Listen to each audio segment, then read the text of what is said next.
ஜாஃபர் சாதிக்கின் போதைப் பொருள் கடத்தல் வழக்கு ஆவணங்களை என்சிபியிடம் டெல்லி என்ஐஏ கேட்டுள்ளது.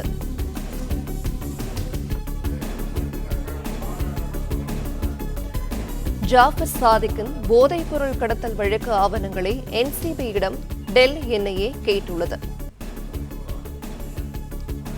விவரங்களை தர இணைகிறார் நம்முடைய செய்தியாளர் கதிரவன். வணக்கம். இது பற்றிய முழு தகவல் சொல்லலாம். 2000 கோடி மதிப்பிலான போதைப் பொருட்களை கடத்திய வழக்குல ஜாஃபர் சாதிக் உள்ளிட்ட 5 நபர்கள் கைது செய்யப்பட்டிருக்கிறார்கள். அவர்களிடம் ஏற்கனவே 3 பேர் சிறையில் அடைக்கப்பட்டிருக்கிற நிலையில சதா என்ற நபரும் இன்று கைது செய்யப்பட்டார். மற்றும் ஜாஃபர் சாதிக்கை காவலில் எடுத்து என்சிபி அதிகாரிகள் விசாரணைகளை மேற்கொண்டு வருகிறார்கள். இவர்கள் பல்வேறு தொழில்கள்ல சினிமா, அதே போல கன்ஸ்ட்ரக்ஷன், அரசியல் தொடர்புகளுக்கு பணம், இது மூலமாக சம்பாதித்த பணத்தை அரசியல் தொடர்பு உள்ள நபர்களுக்கும் பணம் கொடுத்ததும் ஏற்கனவே விசாரணையில் தெரிய வந்திருக்கக்கூடிய நிலையில இவர்களுடைய வழக்கு ஆவணங்களை என்ஐஏ அதிகாரிகள் கேட்டிருக்கிறார்கள். டெல்லி என்ஐஏ அதிகாரிகள் இது தொடர்பான ஆவணங்களை கேட்டிருக்கிறார்கள். தடை செய்யப்பட்ட இயக்கங்களுக்கு ஏதேனும் இவர் பணம் கொடுத்து உதவி செய்திருக்கிறாரா என்ற கோணத்துல இந்த விசாரணை நடத்துவதற்கான இந்த ஆவணங்களை கேட்டிருப்பதாகவும் தெரிவிக்கப்பட்டிருக்கு. தொடர்ந்து இந்த வழக்கை அவர்கள் கவனித்து வருவதாகவும் அதன் அடிப்படையில இந்த வழக்கின் ஆவணங்களை கேட்டிருப்பதாகவும் தெரிவிக்கப்பட்டிருக்கிறது.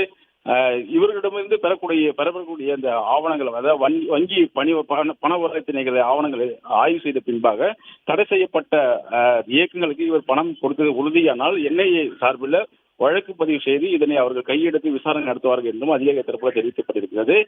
ஜாஃபர் சாதிக் வேறு ஏதானும் தொழில்களில் ஈடுபட்டிருக்கிறார் என்ற ஒரு கோணத்திலும் விசாரணை நடைபெற்று வருவதாகவும் தெரிவிக்கப்பட்டிருக்கிறது. அதாவது ஆயுத தடை சட்டம் உள்ளிட்ட வழக்குகளில் தடை ஈடுபட்டிருக்கிறதா என்ற கோணத்தில் விசாரணை நடைபெற்று வருவதாகவும் என்ஐஏ அதிகாரிகள் தரப்பில் தெரிவிக்கப்பட்டிருக்கிறது. தற்போது ஆவணங்களை சரிபார்த்த பின்பு இவர்களும் இந்த என்ஐஏ அதிகாரிகளும் இந்த வழக்கு விசாரணையை எடுப்பார்கள் என்றும் தெரிவிக்கப்படுகிறது. ஏற்கனவே அமலாக்கத்துறை தனியாக சட்டவிரோத பணப்பரம்பற்ற வழக்கில் வழக்கு பதிவு செய்து விசாரணை துவக்கியுள்ள நிலையில என்ஐஏ அதிகாரிகளும் வழக்கு ஆவணங்களை கேட்டு பெற்று அது தொடர்பான விசாரணை துவக்கி இருப்பதும் குறிப்பிடத்தக்கது.